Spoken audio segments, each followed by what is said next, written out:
Hi, I'm State Senator Kevin Parker. I represent the 21st District of Brooklyn, which is Flatbush and East Flatbush, Midwood, Ditmas Park, Windsor Terrace, and Park Slope. And welcome to my report from the New York State Senate. Today, I'm really happy to have the State Comptroller, the New York State Comptroller, Tom DiNapoli. Thanks for joining me. Senator Parker, great to be with you. No, and thank you for being a proud graduate of the State Comptroller's office. You had a wonderful service there, and you're still remembered fondly. Thank you. I may have to return there, but we'll talk about that after the show. So, look, the State Comptroller's office is probably like the biggest deal that most people kind of don't know about, don't pay enough attention to. You sign everything from payroll checks to lotto checks. I'm hoping to get my name on one of those lotto checks, but again, we'll talk about that off the show. Let's talk a little bit about the State Comptroller's office and kind of what you do and all the responsibilities that you're in charge of. It's an important question. You having served there, we do a lot. But I always say I have the best job in state government, but the one that nobody knows that much about what we do.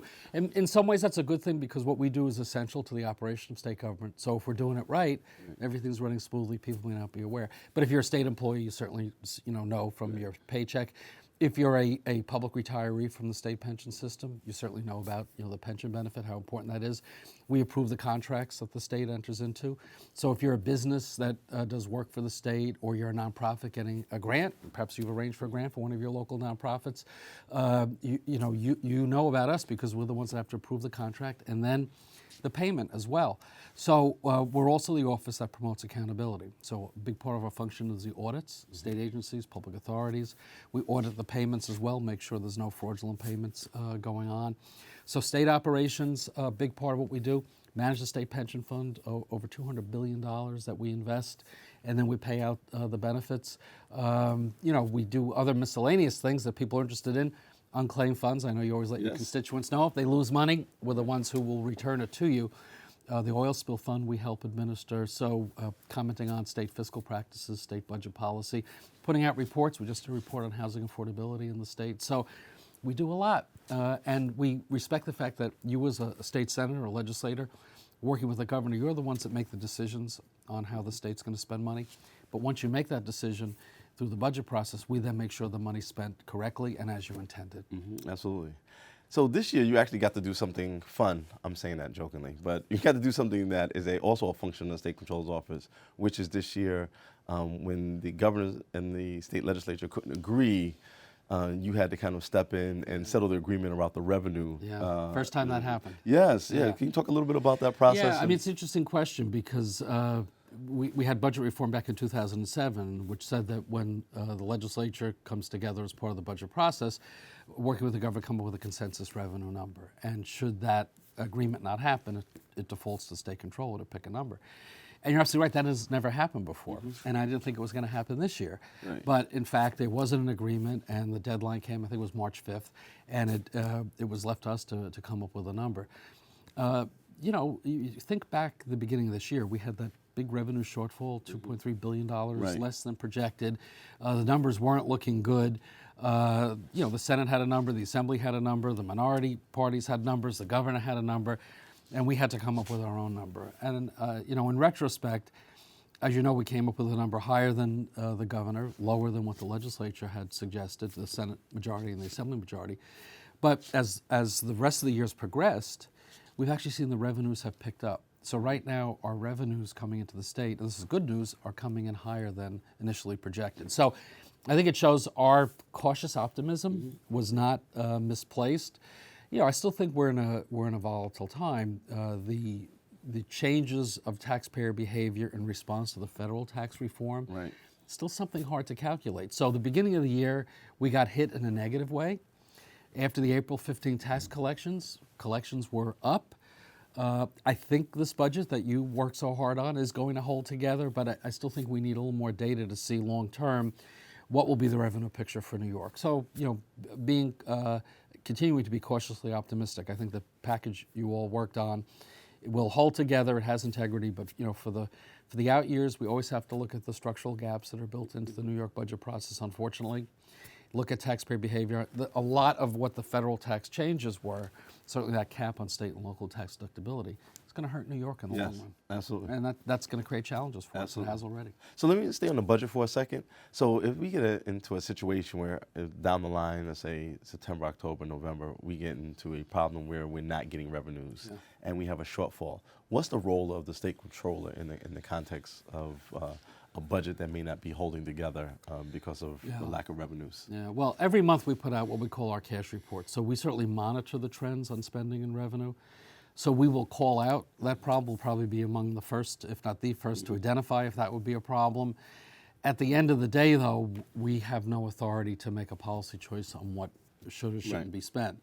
You know, I would argue that should come back to the legislature. You remember when the depths of the Great Recession were hit? Wow.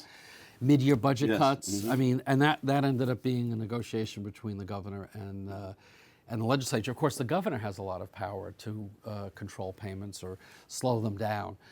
And there are provisions in the budget agreement, not just this year, but in prior years as well.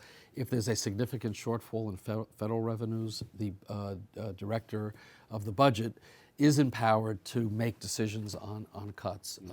I hope it doesn't come to that. But it's been 10 years since we've had a real problem. I remember in 2009 and 2010, we had two almost $10 billion. David Patterson was the governor, and he had to make some very tough choices that weren't too popular at the time, but that was the reality.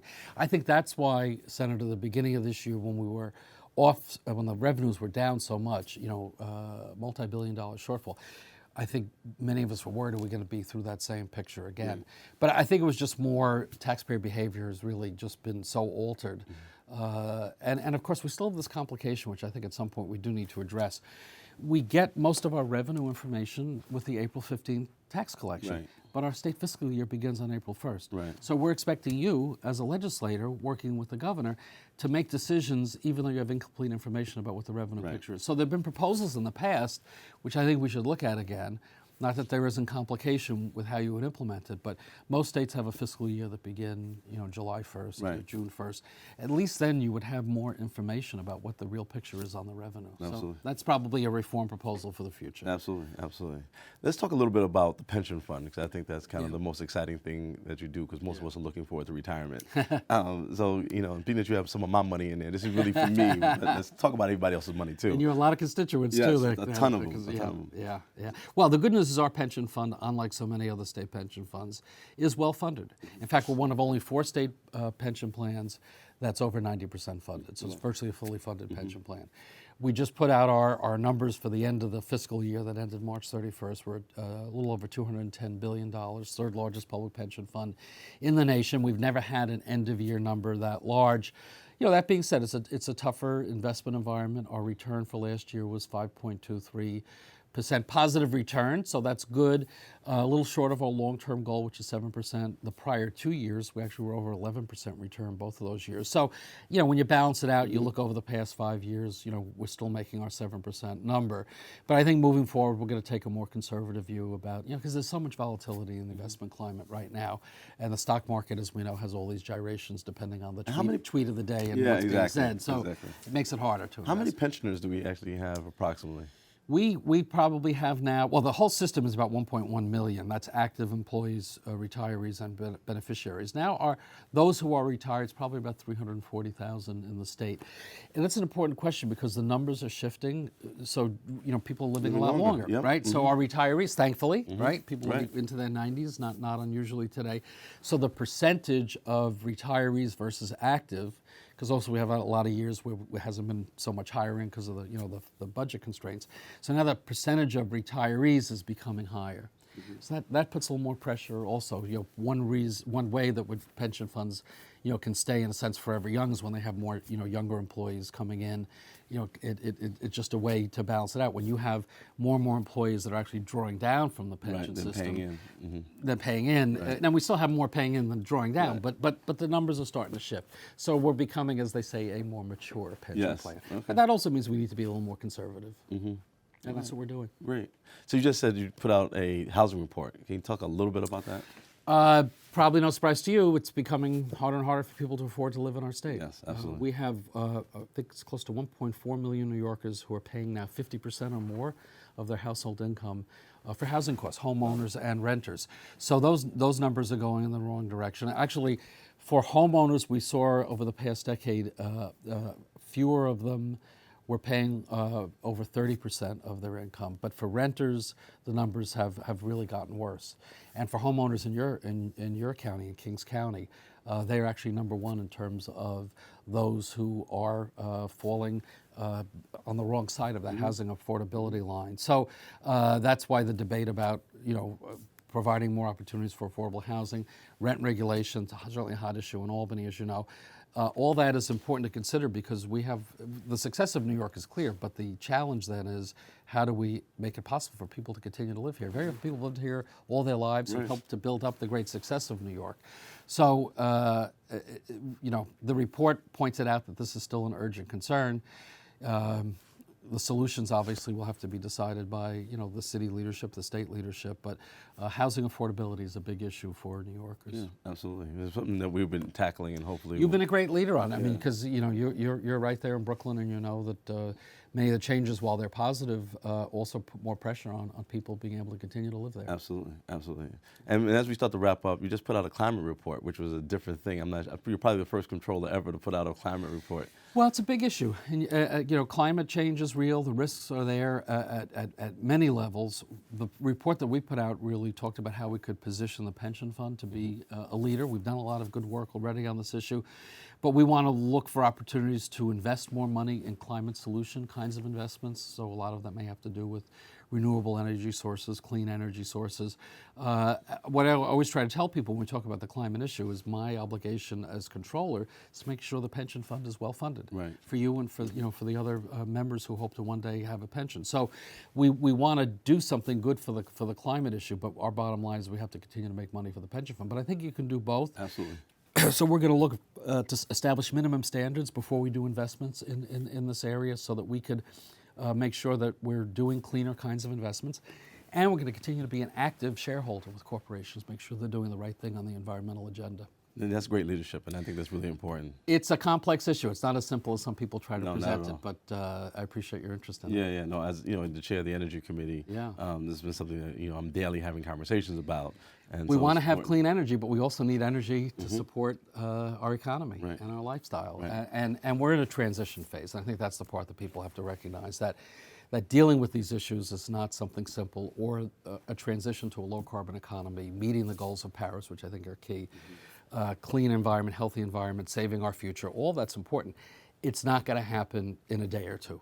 It's going to have to be a transition, and it's going to have to be thoughtful. And you can't separate the environmental imperative from the imperative to have energy sources that are reliable. Right. And I think you make the right point, which is that there is an economic opportunity, both within the context of the market, right, and entrepreneurs who are getting in, people like Van Jones, who talks about, the green collar economy and creating full-time jobs at living wage with benefits, but then also investment opportunities, right? There's tons of people investing, and even our pension fund is already invested in things and could continue to invest in things that take us in that direction. I think in a lot of ways the Europeans have been ahead of us in some of this, and I think we need to learn from that. And I think the other problem we have right now is that the national administration with Trump, they're going in the wrong direction. Right.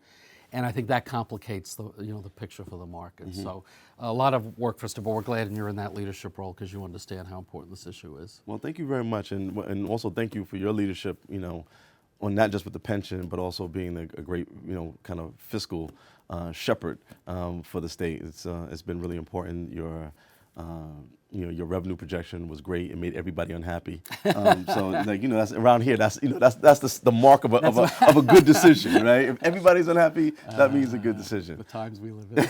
Tom DiNapoli, thank you very much. Thank you for your great work. Thank you. There's again so much to talk about as we talk about the state's economy. This is the 9th largest economy in the world. We're dealing with $175 billion in terms of the budget, but then over $200 billion worth of our pension fund, and so. It's important to have these conversations and kind of understand how your money is being used. If you have any questions, please feel free to reach out to me at my district office at 718-629-6401. Again, at 718-629-6401. And until next time, I'm State Senator Kevin Parker, and this has been my report from the New York State Senate.